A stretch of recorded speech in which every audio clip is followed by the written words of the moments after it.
brief you on the current status of water supply in the city of Johannesburg. I must start by indicating that indeed in the previous weeks there have been various media briefings as well as communication from our side around the challenges that we have in terms of demand and supply in Gauteng. And of course, as City of Johannesburg, we are also affected by that. So the main purpose for today, we want to take you through our intervention to mitigate the current challenges that we are experiencing. I must indicate that in the last financial year, or in the last year, the demand for the City of Johannesburg has been in the region of about 1,750 megaliters per day. And that is the demand that we need to reduce. We have a target that we have in the short term, which we want to make sure that we are taking this demand down to about 1,500 megaliters. So today, through the presentation that we'll take you through, we'll be indicating to you the short-term intervention that we're implementing across the city with the specific aim of really seeing this demand going down. But I must indicate also upfront that what we are going to be indicating is the technical intervention. What is required is much more than technical intervention. We also want the resident of the city to assist us by using water sparingly. The second issue, of course, there is a challenge that we've been having in the last week at our Commando system. Some of you may have heard us speaking of Commando system before. As much as we are going to be indicating to you what is it that we are doing currently to make sure that we recover Commando system, we will also be taking through the permanent solution for Commando system. The Commando system historically has been mainly relying on the levels of upstream reservoirs to get water. And as I've indicated earlier, with the current challenges of supply and demand not balancing, we will always now and then find ourselves having challenges, simply because you'll find that the upstream reservoir is not at the level that we can be able to get the necessary volume getting into the Commando system. But in the short term, there are interventions that we're doing so that we can be able to get those necessary volume that we require to Commando system. But moreover, we are going to share with you the sustainable solution for that system, which is the issue of making sure that we complete all the necessary bulk infrastructure projects that we are doing, which are going really to make sure that that system performs like any other system. So I'm going now to hand over to Logan, who will then be taking you through the presentation. Thank you.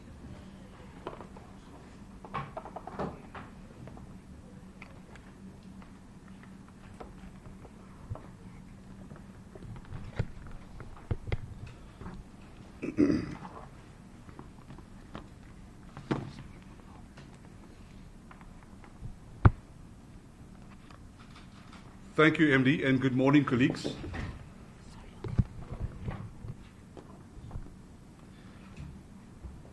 I'm going to take you through a presentation. It's a technical presentation.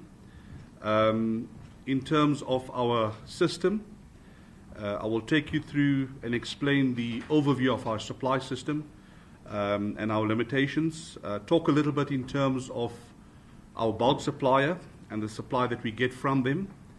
I'll also touch a little bit in terms of our water conservation and water demand management strategy, which we're focusing on intently to fast track, budgetary implications, a bit of our short and medium term goals and plans, and I'll talk a little bit later on in terms of our water restrictions. Through the presentation, I'll touch a little bit in terms of the current challenges that we're having on the Commando system as well. So, colleagues, here's where we are at the moment. We have, with Rand Water, who's our bulk service provider of water, there's a temporary abstraction license of roughly 4,936 megs a day, which will now expire in September 2025. Like any other municipality, we're governed by license agreements and certain statutory requirements. So a permanent abstraction license of 4,383 megalitres a day will be effected from October 25 until 2028. The license might be reviewed when the Lesotho Highlands project comes into operation, roughly around 2028. The City of Johannesburg, Joburg Water specifically, we have a current average consumption of 1,750 megaliters per day, mega being million liters. And the intention that Rand Water will supply us with 1,600 megaliters a day from 1st December to 2024. So you can see already we currently extracting 1,750 megs a day.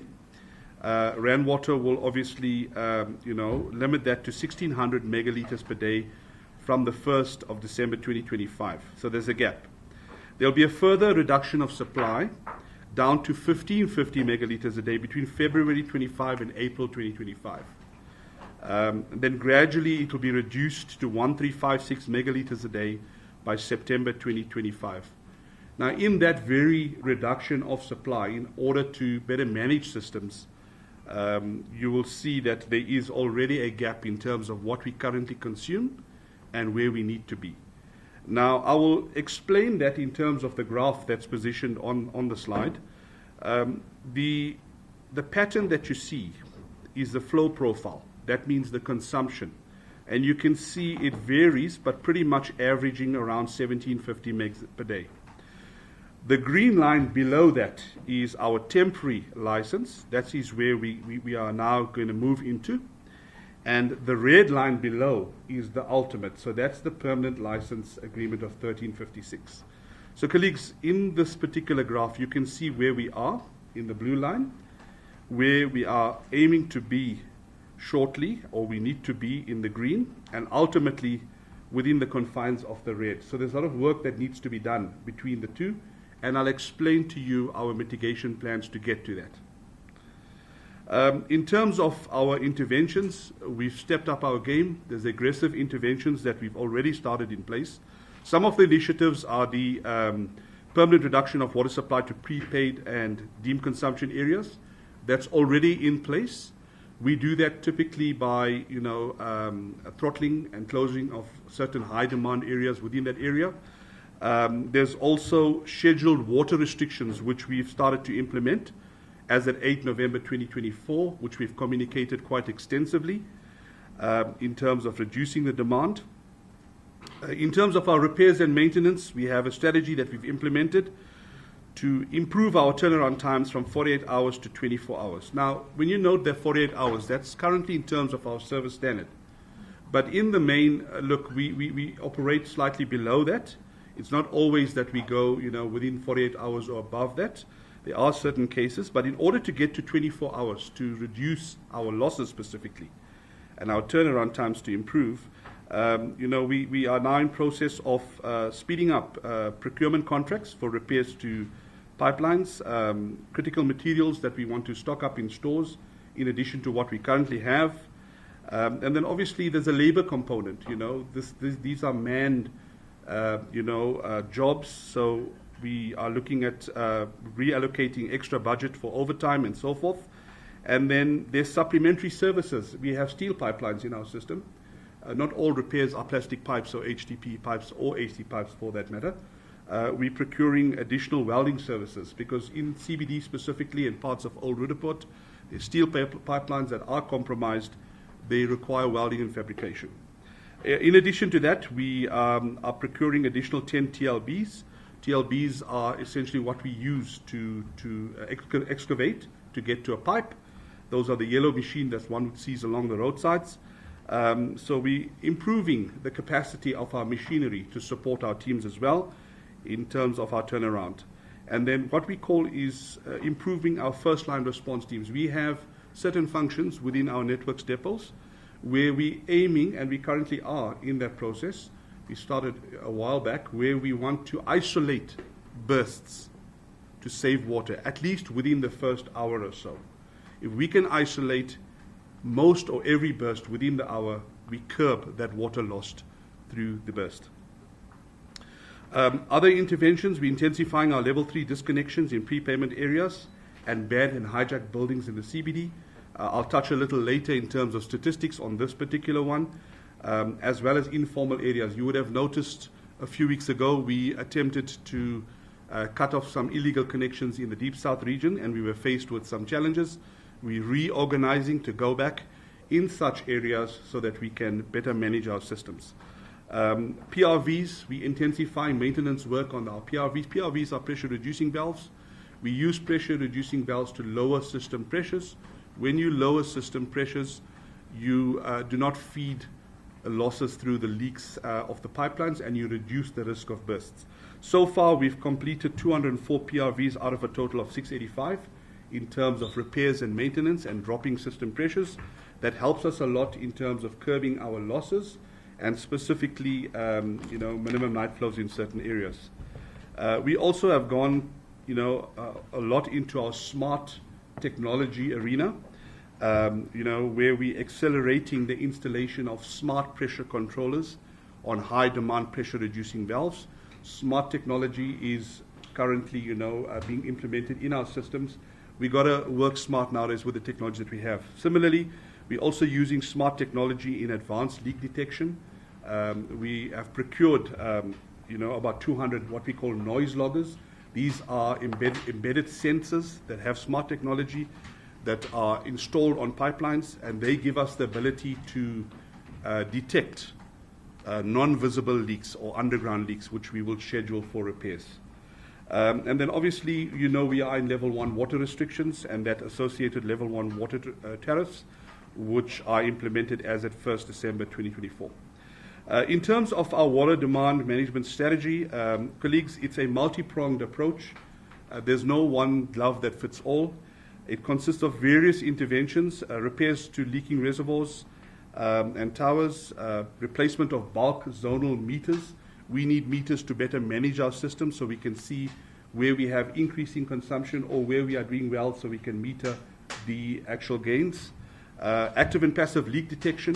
Some of these leaks, or as you know, most of these leaks don't surface. They are underground because the pipes are embedded underground.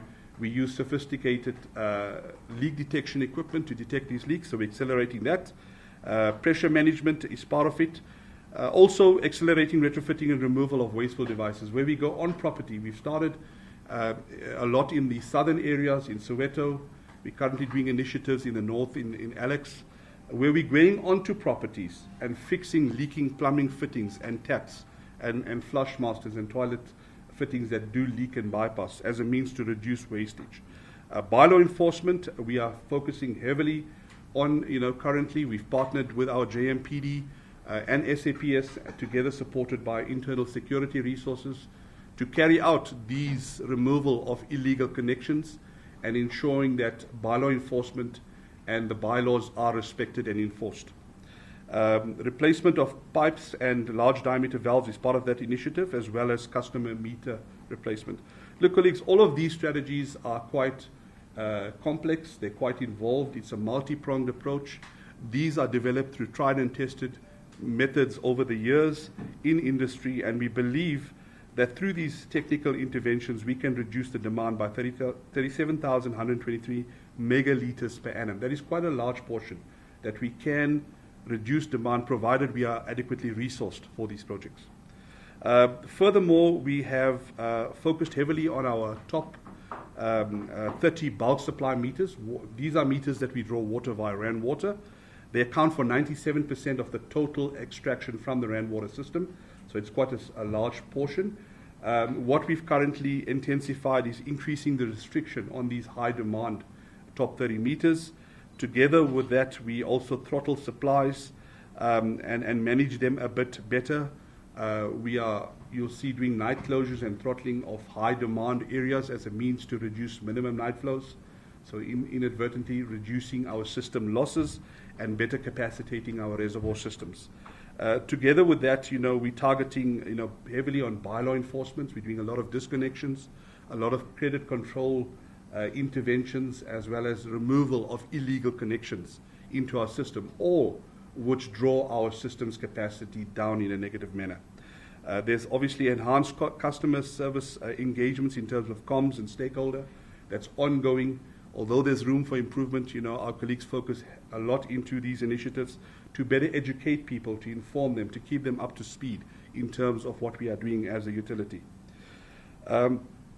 Furthermore, this is just a slide in terms of our leaking reservoirs progress.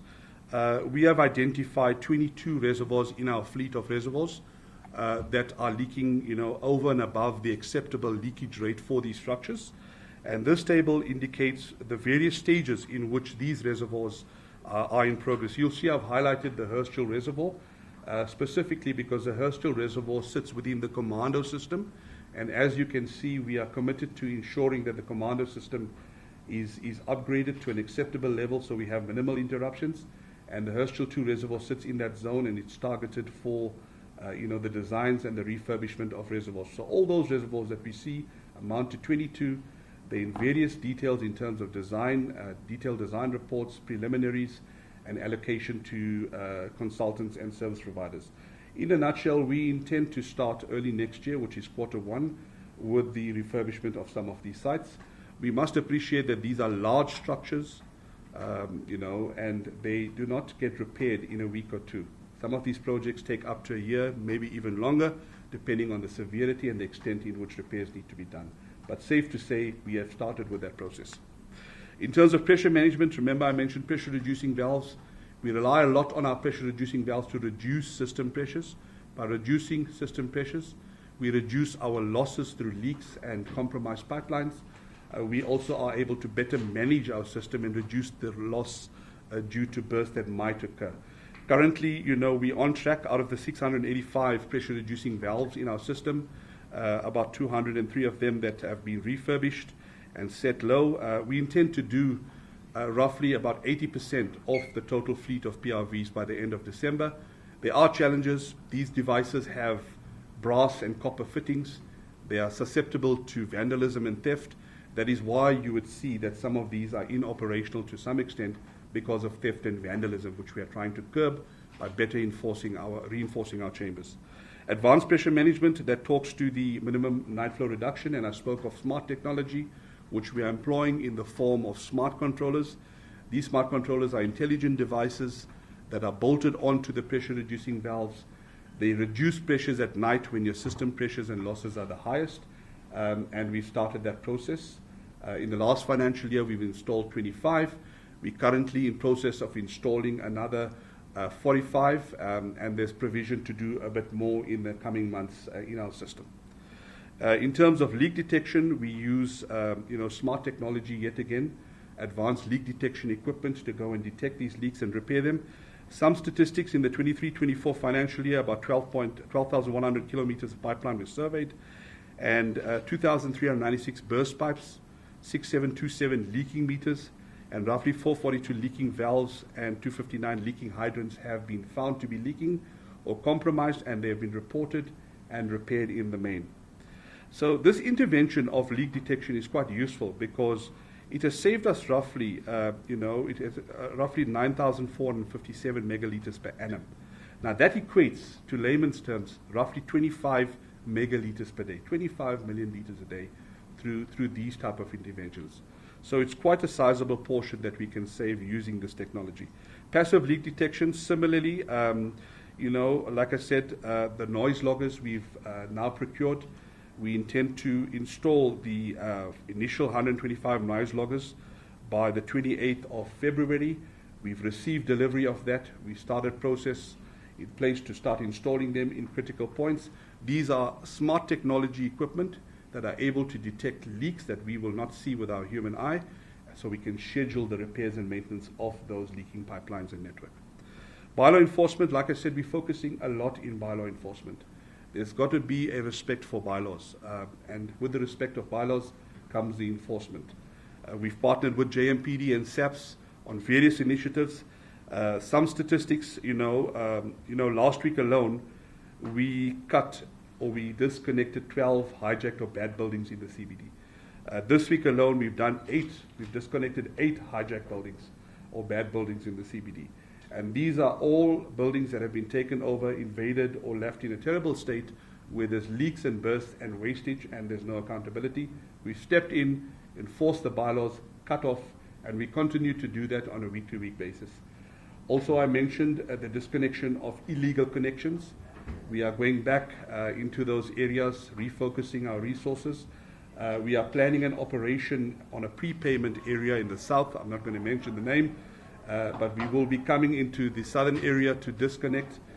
We do not choose whether it's north, south, east, and west. What we look at is we look at our books and we look at where there's default in terms of payments, and we go in. It can be in any area, whether it's a low income or a middle income or high income. It exists throughout all areas, and we target those.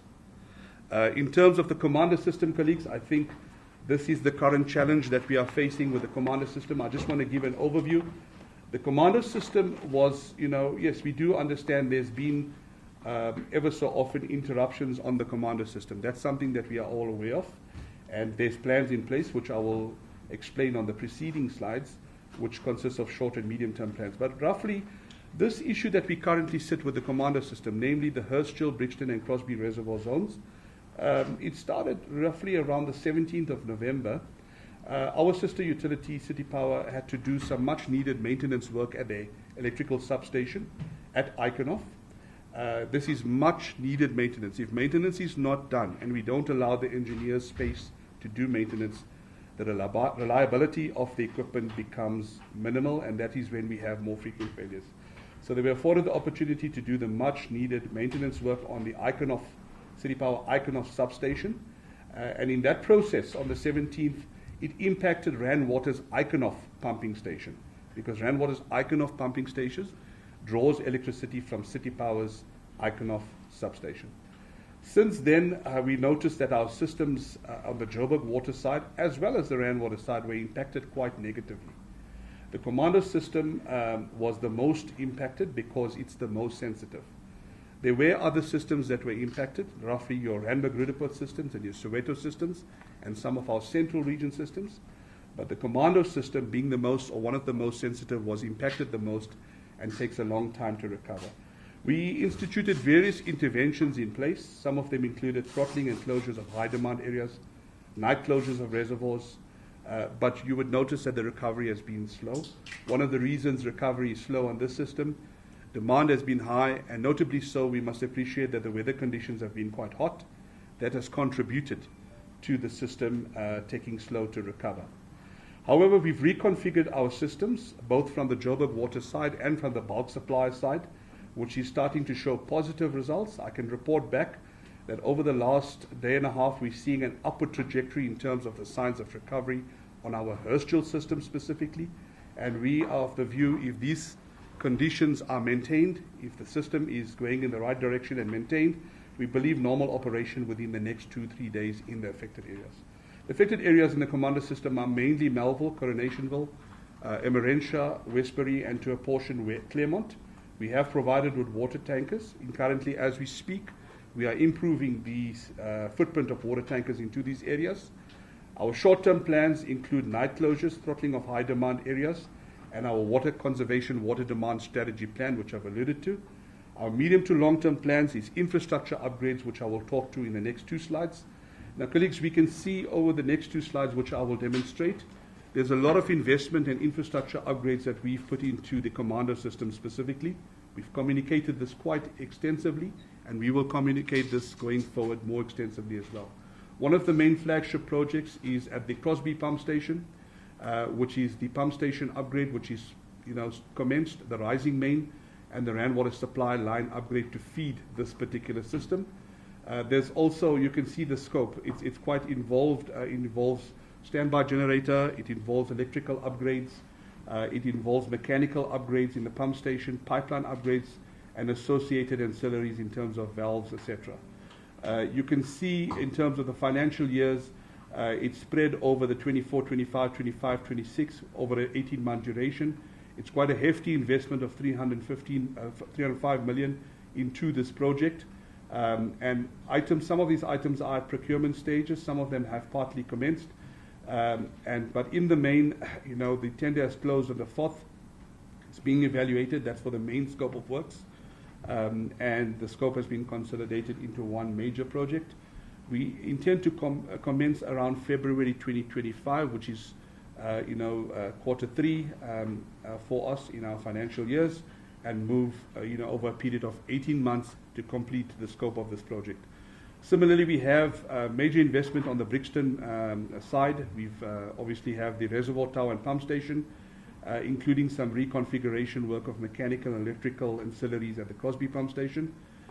This scope includes the construction of the new Brixton reservoir, which we've communicated quite extensively. 26 megalitres, quite a large reservoir, and a tower, 2.2 megs, quite a large tower, with associated pipework and auxiliaries. It's an 18-month project, similarly over 2 financial years, and quite a hefty investment of about 326 million. The contractor has been appointed, project has started, and it's roughly around 66% completion at this point in time. If all goes according to plan, we should be finished, within the end of that 18-month term. The last project in that zone is the renewal or upgrades of the Herschel 2 reservoir. Like I mentioned, the Herschel 2 reservoir is critical in our system. It is leaking. That is one of the reasons why we've put that on bypass. Herschel 1 is leaking, we put that in bypass, but Herschel 2 is leaking, and that is why we intend to repair and reline that reservoir. It's quite a large reservoir, it's 23 megalitres. It involves relining the reservoir and doing some work on the pipework and associated ancillaries. It's a 13-month duration project, estimated at 26 million. The designs are completed, and we are in the process of appointing the contractor from our panel of contractors. It's currently at our procurement stage, and if all goes according to plan, we should start there around March 2025 to repair this particular structure. So, colleagues, that's in terms of our the Commando system and the associated short, medium, and long-term plans that we have already commenced with in that particular system. That is not exhaustive. There's also other repairs and maintenance in that zone that happens on a daily basis. But in the main, these are the major flagship projects to improve and upgrade infrastructure to make sure that we have continuity of supply in this particular zone. I just want to talk a little in terms of our water restrictions. As our residents are aware, and we've communicated quite extensively, and we continue to do so. We currently are under level 1 water restrictions as at 1st September 2024. What that means, it prohibits certain activities between 6 in the morning and 6 in the evening daily. Some of the activities are no watering of gardens with a hosepipe, filling of swimming pools, washing of cars, or paving, using hosepipes or high pressure equipment. That is to curb and improve our system capacity during peak. So that's the objective of level 1 restrictions. It is not entirely effective, colleagues, but we are looking at increasing that level of restriction, possibly to level 2 or higher. We must understand that there's certain protocols that needs to be followed because it's highly regulated by Department of Water Affairs in terms of the level of water restrictions. But we are looking into that as we go along. Colleagues, that's all submissions from Joburg Water side. I hope that was informative, and I will take any questions. Thank you. Thanks. Thank you so much, Logan. We will now take questions. If you can just give an indication by raising your hand and identifying your media house. I think it was Alex, Ian, and then Jennifer. Yes. You can go ahead, Alex. Thank you so much, Alex Patrick from News 24. I think the biggest, what we're hearing a lot from residents and from councillors, and I know this is ironic because I'm sitting in this press briefing right now, but they're saying that they're not getting enough information from Johannesburg Water, and I think the updates on Twitter, there's kind of a repetition of what they've seen before. I mean, what are other than these press briefings, what is Johannesburg Water doing to kind of inform residents, inform the councillors, and just to try and keep up with what's going on? Thank you. Thanks. Thanks, Abdullah Mdila from ENCA.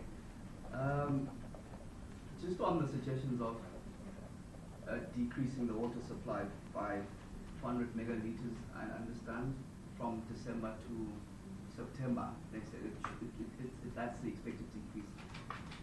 What are we aiming for in terms of the water reductions then, realistically?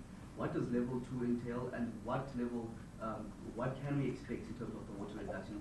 if you are to decrease that supply by 400 megaliters as you suggest? And also, where are we losing the bulk of the water? How much is lost to leaks? If currently we're getting 1.7 roughly megaliters per day, how much is lost to leaks? So do we have a leakage problem, essentially? And then also on the Commando system, Westbury residents yesterday who are protesting suggest that these issues, as you mentioned, they emanate from the 17th of November, that maintenance that was done by City Power, but they say these have been ongoing for years. They've had these water holes for years where they get supply of water from 1 a.m. and it's most likely cut off by 3 a.m. What are the actual problems in these areas? As they suggest, just a street away in Slovo, they get free water supply which is uninterrupted continuously there, and they don't pay for their water. So what are the actual problems in Westbury and Coronationville, and how soon will they have adequate running water there? Yeah, hi, thanks for organizing this meeting. My name's Julia, I'm from Daily Maverick. So the first question I have is around the ring fencing. So the Joburg City Council approved, as part of the turnaround strategy for Joburg Water, to ring fence revenues. So I just wanted to ask about that. So from my understanding, but please correct me if I'm wrong, I think about 12 billion goes towards the City of Joburg from water and sanitation bills. But Joburg Water said in the past that they only get 1 billion from the city. So with this new ring fencing strategy, is there going to be more money directed towards Joburg Water? Because in the past you said you need 3 billion. And how does that work? Can you just give some more details about the ring fencing in simple terms, because it's been kind of vague, and I think that's really important. And then in terms of fixing the leaks, how many teams are on the ground in each region? And then I wanted to ask, why was there a sudden strike in Joburg Water Depots from the security teams, I think last week Friday and on Monday? Was it because they're not being paid, or what was the issue? Thanks. Thank you. It's Brayton here from Netwerk Feeding to Winter. I just want to get an indication of how many leaks were fixed in the past 6 months or so. And then we, as my colleague also mentioned now, the security risk to your team, is that a real risk? Are you being intimidated on the ground? What's happening with that situation? Thank you. Thanks. I think we will take responses and then we'll go for another round if there are more questions. Okay. Thank you for those questions, colleagues. So in terms of the comms updates, I think my colleague from the comms department can refer to that particular question. There was a question, Ndila, from the water reduction in terms of going to the licensing agreement. So yes, remember our short-term plan is in terms of our water restrictions. We have a water restriction schedule which we close or throttle certain reservoirs or certain key distribution high demand areas within the network to reduce that demand. We focus heavily in terms of our physical leak detection so that we can repair leaks and obviously repair them accordingly, similarly with bursts. In the main, it's guided by certain flagship projects. Like I mentioned, we have a water conservation, water demand strategy. Part of that is pressure management, which I alluded to, the smart controllers and the noise loggers, where we're using smart technology, and we started that process already, so that is one of our mitigations. The other process is aligned to the leaking reservoirs, like I mentioned, but that's more a medium to long-term initiative. And then obviously, the response times, increasing our response times to bursts and leaks, and responding more quickly to isolate these bursts to reduce water. Further to that, you'll notice that we've focused a lot in terms of credit control and bylaw enforcement. We've accelerated that quite a bit. I did allude to the hijacked and bad buildings, the disconnection of illegal connections on our pipelines, amongst others, and obviously the metering and revenue collection from customers. So all of these in the main are the main projects or the main initiatives we as Joburg Water have in place to make sure that we are curbing demand. It is not a singular approach. It consists of various flagship projects, like I've mentioned, And through these projects, we intend to reduce those particular demands. One must also appreciate that infrastructure upgrades in terms of pipe replacement, in terms of reservoir structural repairs, they take time. So it's not a quick fix solution on that. Our so-called immediate plans, which I've mentioned to, i.e. pressure management, using smart technology in terms of noise loggers and smart controllers, improving our response times, turnaround times, isolation of bursts, leak detections, credit control, disconnections, are what we're aiming for to reduce that in the short term, followed by the long-term initiatives. In terms of the water losses, just a high-level figure, in the 23-24 financial year, we have 46.2% non-revenue water. Now, 46.2%, when I say non-revenue water, is not the physical loss of water. It's a combination of physical loss. It's a combination of commercial loss. Commercial loss is typically your billing-related or meter errors, etc. And obviously unmetered, unbilled connections, like your flushing of hydrants and mains, etc. in the network to affect burst repairs or to charge lines. But to answer your question, the physical loss component, where water is physically lost through bursts and leaks in pipelines and to an extent leaking structures, is roughly 24%. In terms of the ongoing issues in the Commando system, I did allude to that. The Commando system issue is one of our most sensitive in our system. So any small interruptions of supply has a ripple effect in that it takes a long time, days, in some cases a week, to recover through reconfiguration of systems and through the initiatives in terms of throttling and closures of high demands. That is why we now have initiated our medium to long-term plans in terms of improving the capacity of infrastructure in that supply zone. So yes, it's not a new issue, it's an ongoing issue for a while, but we have these plans like I've displayed to make sure that we have a bit of a more stronger supply, a continuity of supply going forward. But we must also be mindful, in that system, there's a lot of, there is old infrastructure, but there's a lot of practices, i.e. where 3-bedroom houses have been demolished and stands have been consolidated, and student accommodation has taken up. Backyard dwellings have just appeared because people are supplementing their incomes. So the density of population in that particular supply zone, noting our educational institutes are in the close vicinity, comprises a lot of densely populated areas where previously you would have a family of 5 or 6 people. Now, because they've built student accommodation, you have 200. It doesn't just put a strain on the water network, it puts a strain on the sewer network as well. So in the main, we must also appreciate that there's also external issues that contribute to that, in addition to illegal connections and certain cases where we have credit control issues where there's a reluctance or non-payment of services. But in the main, it relates to that. In terms of ring-fencing the revenue, MD will talk to that later on.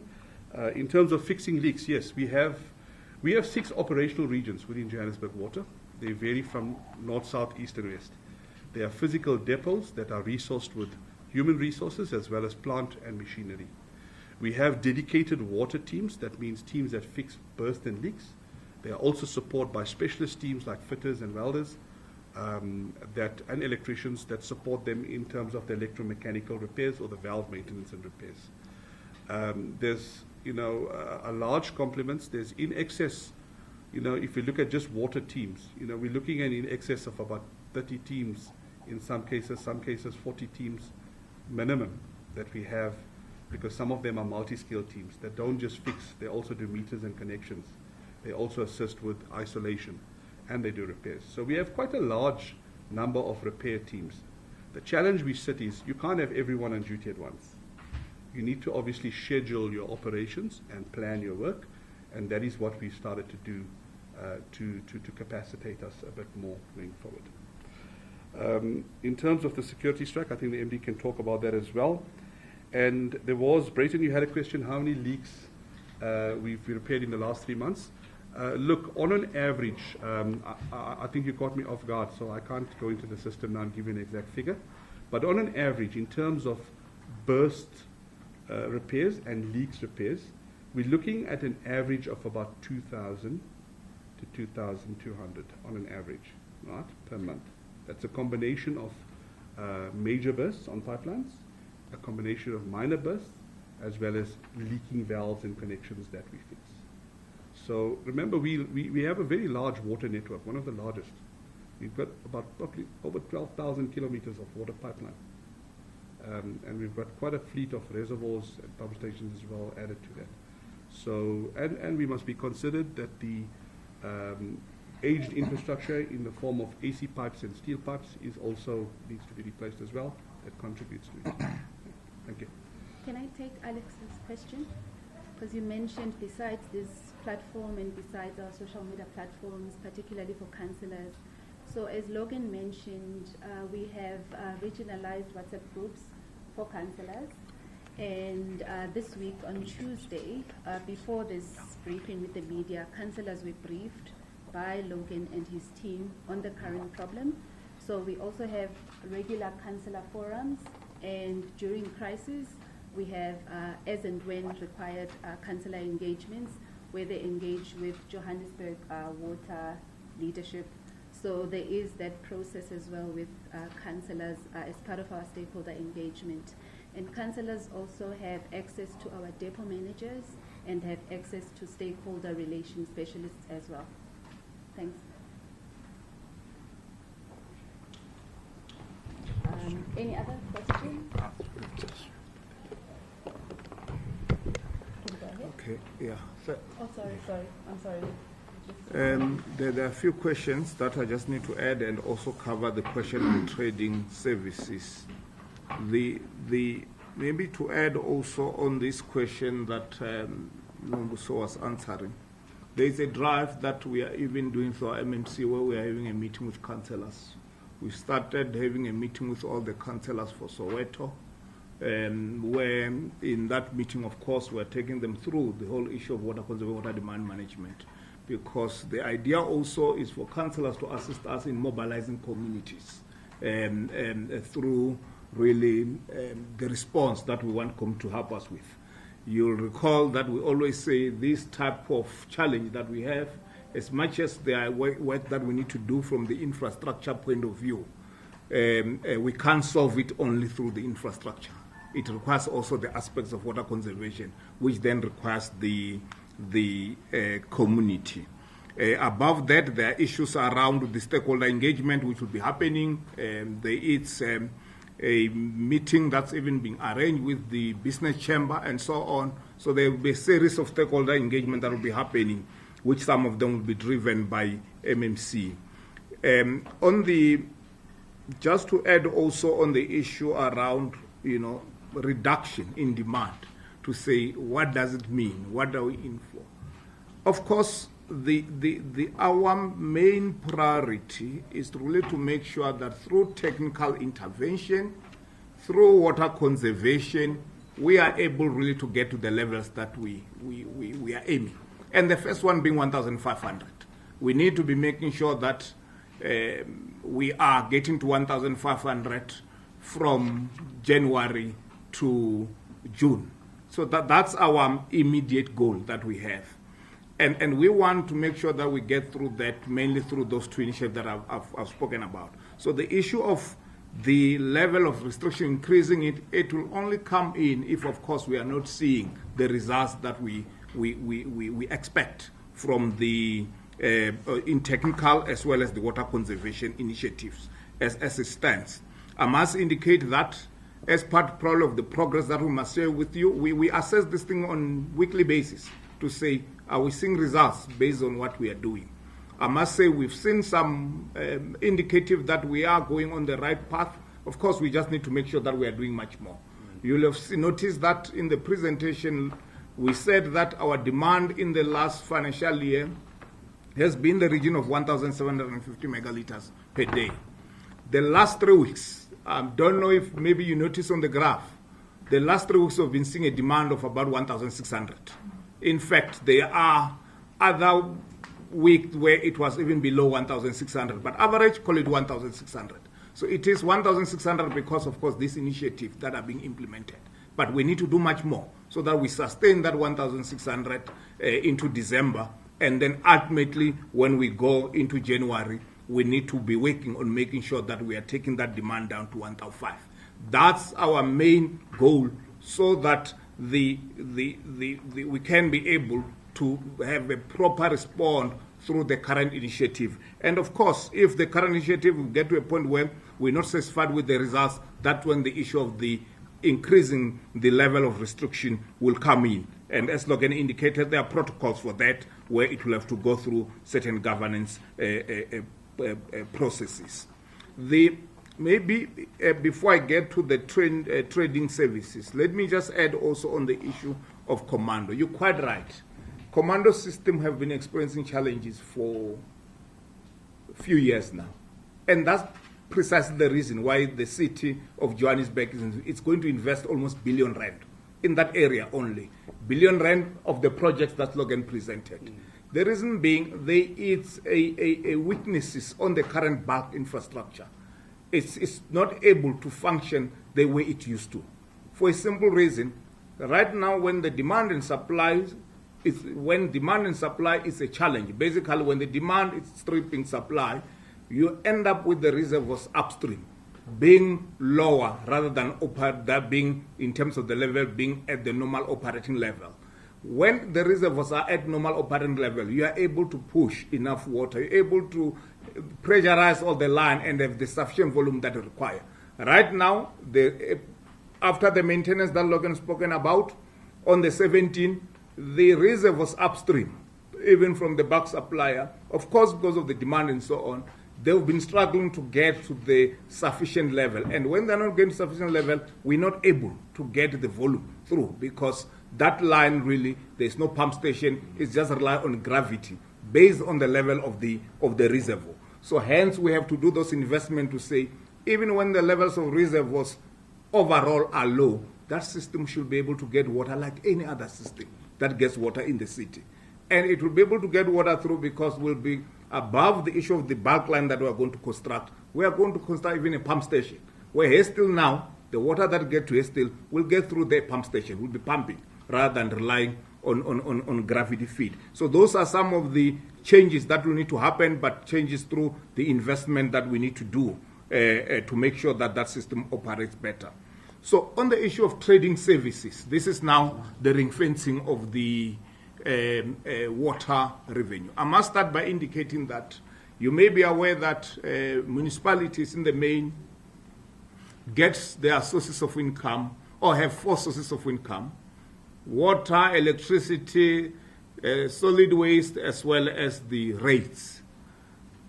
Of course, there is a reform that's happening across the country, specifically focusing on 8 metros, whereby the National Treasury have issued a directive which says that the water business needs to be treated differently in the metros in such a way that the resources that are generated from the water business in metros, they need to be invested back in the water infrastructure.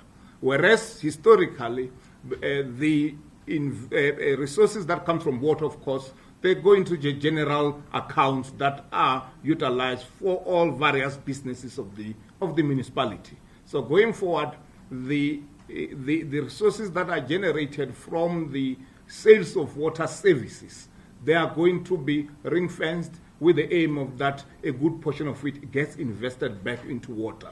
So with that initiative, what we expect, there are 2 things. Of course, it will be able to increase the level of capital investment, the level of budget for maintenance that we need to be able to do in Johannesburg, through the ring fencing. But the second aspect, of course, is the issue that these trading reforms have incentives from National Treasury. The metro that will be implementing these reforms and implementing them correctly, they'll get incentive in the form of allocation for capital budget, which then you can begin to use it to improve your own infrastructure. So it's a program that we are really looking forward as Johannesburg Water and the City of Johannesburg.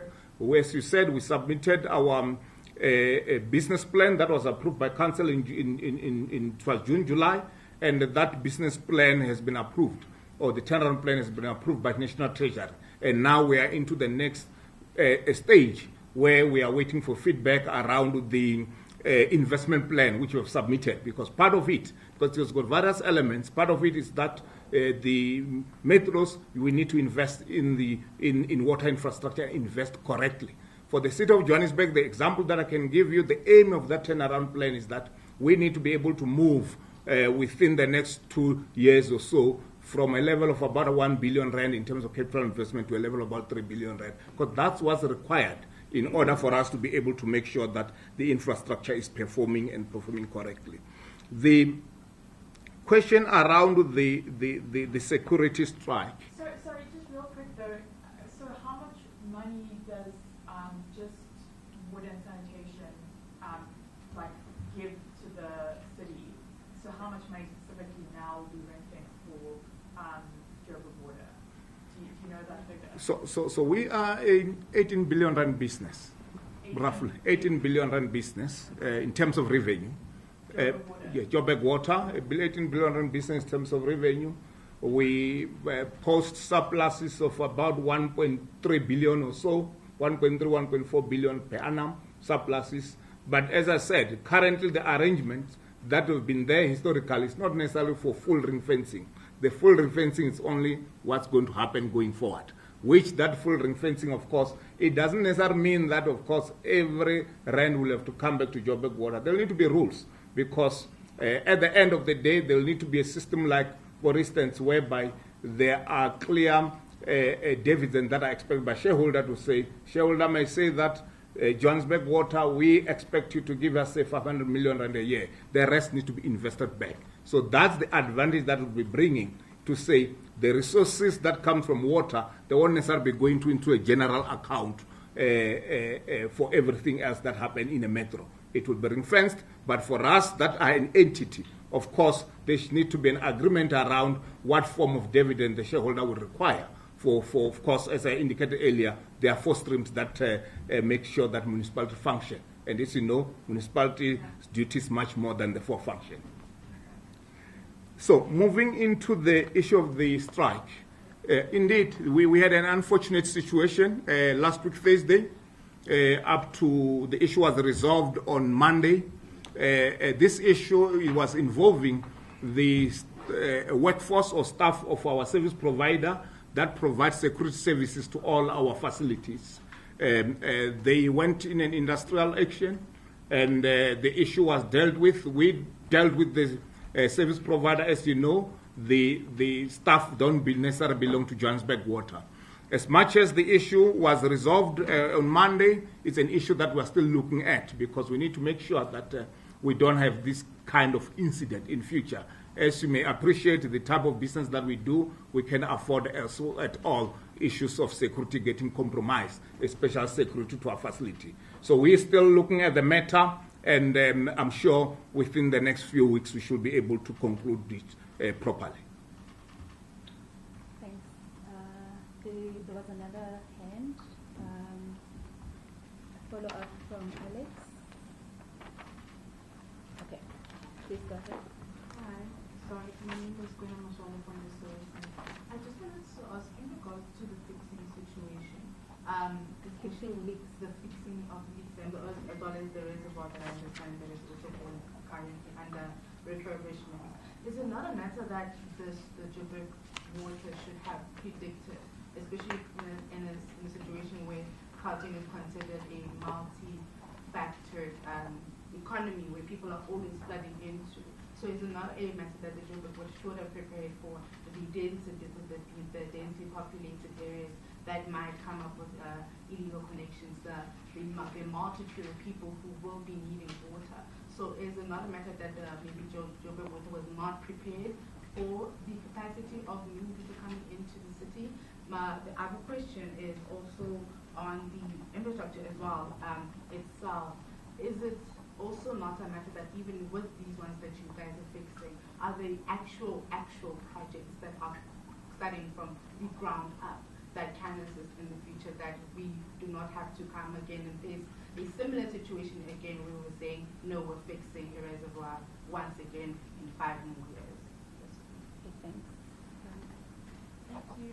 I just want to double check the numbers for the leaks, because the numbers that we've been, that have been touted is above 35%, and I've just double checked the DWS website, their dashboard for November is about 35% leakage, so that's not non-revenue, that's the leak. So I just want to double check that. And then just perhaps adding to what my colleague has said, I mean, surely there's a town planning issue here where you're getting this densification, which obviously the city has accepted, but then not adding to the water and other infrastructure. Is there a breakdown in communications between the departments? Thank you very much. Please go ahead. Morning, Alpha here from Eyewitness News. My question is sort of linked to Alex's question when it comes to departments. I mean, year in, year out, we're told the same thing, yet nothing ever changes. Are you getting enough support from the National Department of Water and Sanitation? Because their criticism is that there's no will, political will, or will from Joburg Water to address the infrastructure issues in the city of Joburg. Are they giving you enough support? Thank you.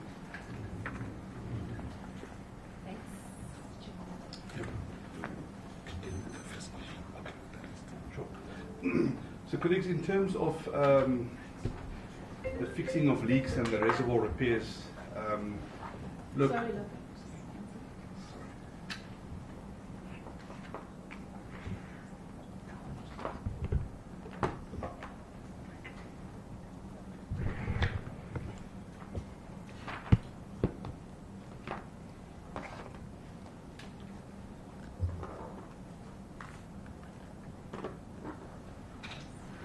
Yes, going back to the fixing of leaks and bursts and reservoir repairs. Remember, any water system operates 24/7. And like a system that operates 24/7, you've got a mix of fairly new, old, and midlife infrastructure. Every portion of our infrastructure has what we call a lifespan. So there's bound to be leaks as the system progresses and ages. So the repairing of leaks, the repairing of bursts, the repairing of reservoirs is not unique to Johannesburg Water. It's prevalent through every municipality in the world. And it needs to happen. I think on our side what has happened is that we've got, as a city, we've got some brilliant plans. We've always had plans from the planning department side. From the town planning, from water, electricity, roads. Similarly, even with our bulk supply, there's been plans. There's engineers that are brilliant that have developed plans. And we do this annually, in some cases biannually, depending on the need.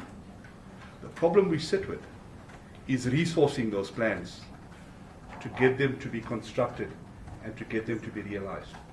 And that is where our challenge as a utility, we find ourselves in that space. There's been projects that we've planned for years gone by, and rightfully so. We don't have the financial resources to realize all of that at once. So that is why there is a backlog we sit with at the moment. Our current backlog on water alone is roughly to the tune of about 11 billion. That's just water, not sewage, just water. So you can see that the backlog is because of the resources. Now, when I talk age infrastructure, not all our infrastructure is aged. Age infrastructure we typically refer to on the asbestos cement pipes, which is what we call the AC pipes, and predominantly our steel pipes. Where we're sitting at the moment in Joburg CBD, predominantly around us is old steel pipes.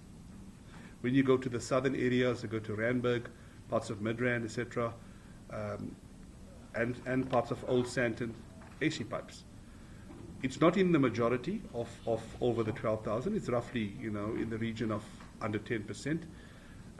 But when they fail, they take a lot of our resources, because it's not a quick fix. You cannot patch. You can patch so much. In some cases, you've got to do a complete cutout and join. So it's not a straightforward process, and that is where we sit with the problem. So to answer your question, we have plans. We've always had plans. It's resourcing of the plans that's the challenge. But we see the light at the end of the tunnel because of the partnerships we have and the support that we are getting from, not just national, but provincial, as well as DWS and our colleagues from Water. We see the partnerships, we see the support, and hopefully if this support is maintained or improved, there is going to be an improvement in the supply network. Okay, thank you, Ali. So, Alex, the issue around the 35%, I can confirm to you that 35% is not the total number for leaks. 35% is the total number for losses, which in that 35%, it includes both commercial and physical losses. Physical losses out of that 35% is 25%, and about 10% is the commercial losses, which Logan have explained, that has to do with either meter bypassing and so on and so on. So the actual number for physical or for leaks is 25%. And this, I think, is very important to explain as well, because sometimes also the figure of 46%, which is really non-revenue water, is also mixed up with the number for losses. So 35% is the issue of total losses, and what comes up in terms of the additional 10-11% to take to non-revenue water of about 46% is what we call authorized and bill consumption. We know who are the consumers of this water, but that water is not billed for various reasons, because some of them is the issue of the policy position, historic policy position, where customers were billed on flat rate, which we want to reverse through, or we are reversing through the issue of the installing the prepaid meter and so on. So the second question around the, I think it was from Alex as well, to say, is there an issue between, our processes for development planning, whereby the seems like development went ahead and the infrastructure is only coming now, and I assume this is precisely talking to the Commando area. I'll say no, and I'll explain to you why. We always make sure that, and here I'm talking about really development that goes through the process. I'm not talking about development that I decide to build back rooms and so on without necessarily going to municipality, because that we won't know. We'll only know if we are going to do, when we do our inspectors walk around to say, here, there's a building going on that didn't go through. So all the formal development that happen, we always assess to say, do we have capacity or not? Sitting here, I know there's a serious unhappiness in the area of Midrand, because we are not approving development in the area of Midrand. Simply, we've got constraint around water supply.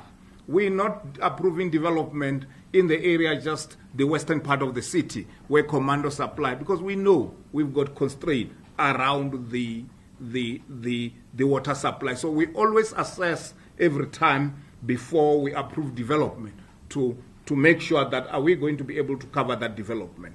But the issue for Commando, what I can explain, what has happened there, is that particular system, the above, of course, these other issues that we may have for the infrastructure itself, the particular system historically has been operated well based on the head or level of the reservoirs upstream, the levels of the bulk supply. But as we know, the issue of the demand and supply, not necessarily, or the demand exceeding supply, when the reservoir upstream, whenever they operate at lower level, we end up not being able to pressurize the line. So it's more of a technical issue where the system was operating okay in the past, but right now, with the challenges of demand exceeding supply, the system is not able to operate and operate correctly. So hence we need to bring the pump stations and so on. On the issue, the last question was saying, are we getting support from national, DWS, and so on? Do we have political support? We do have full political support. An example that I can give you, I mean, the colleague asked earlier around the turnaround plan for trading services. This is a turnaround plan that has been approved by council. I think that's, and that if you go through that plan, it really articulates how the City of Johannesburg is going to improve the water infrastructure.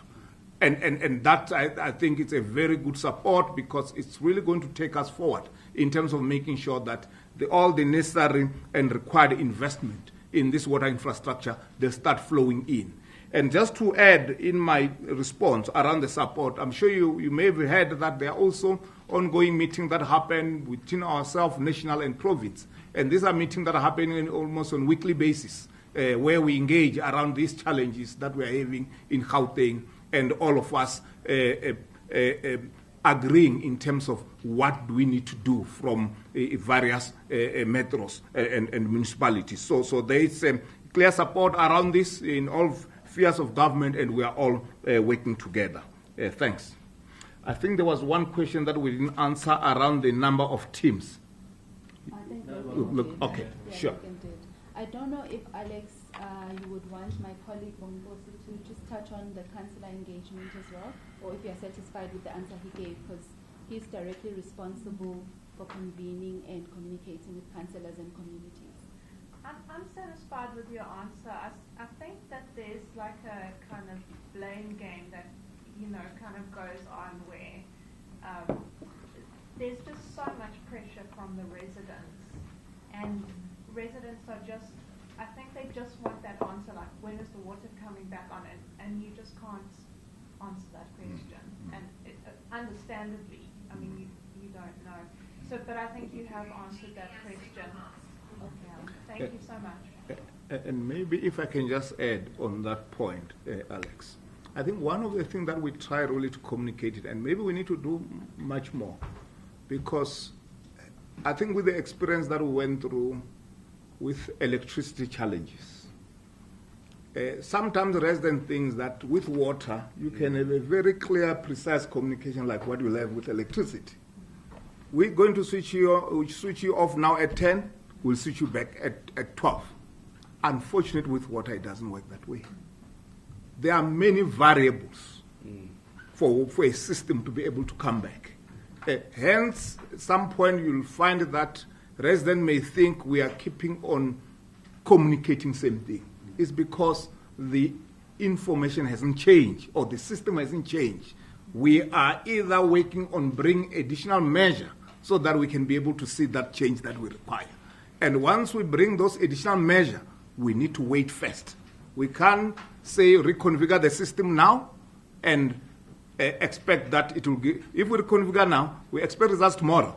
If we reconfigure now, we expect results after 12 hours. Then we'll start seeing, are we going the right direction or not? Do we need to do extra thing for it to give us better results and so on? So those are some of the things that really we need from our end to find a way of really communicating to our residents and communicating better so that everyone understands how the water system functions. Any additional questions?